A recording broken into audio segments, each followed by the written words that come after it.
The baby in her arms started to cry again. Soft, but enough. Okwina's voice exploded behind her.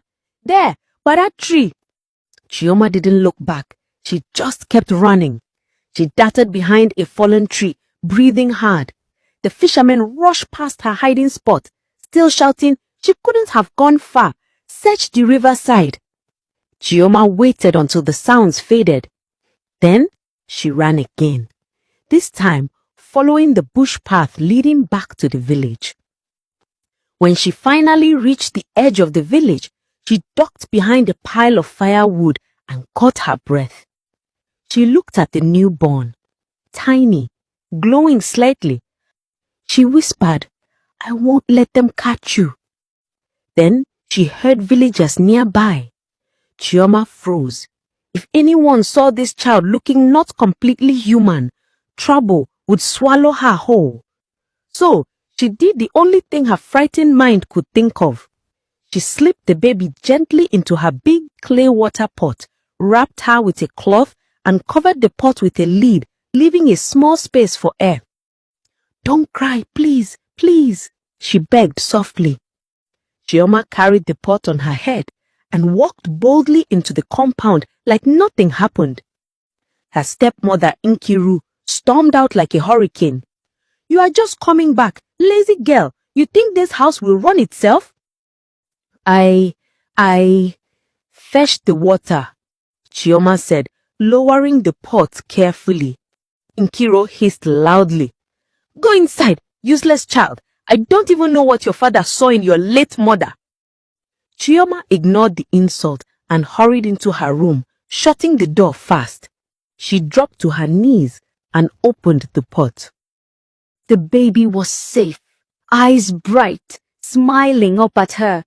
Chioma exhaled shakily.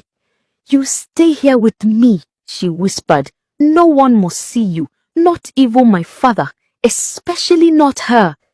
As if the child understood, she blinked slowly and made that soft ocean hum again. Chioma reached for an old wrapper, tore it into pieces, and made a small bed behind her wooden box. She fed the baby water with her fingertips, cleaned her tiny body, and rubbed her warmly. Then she locked the door. Nobody would enter her room. Meanwhile, in the forest, Chuka and Obinna dragged the buyer back to the spot where the mermaid had been hidden. The buyer was furious. "You two said you caught a pregnant mermaid. Do you take me for a fool?" Obinna swallowed hard. She was pregnant, sir. We tied her here." "Where is the mermaid's body?" he barked. Chuka and Obinna stared at the empty spot, confused and trembling. This is where she was tied. She was lying lifeless, but what? The buyer snapped. "The body is gone." The buyer shouted, "Mermaids don't just disappear. Something took her." Chuka shouted back, "The spirits might have taken her away."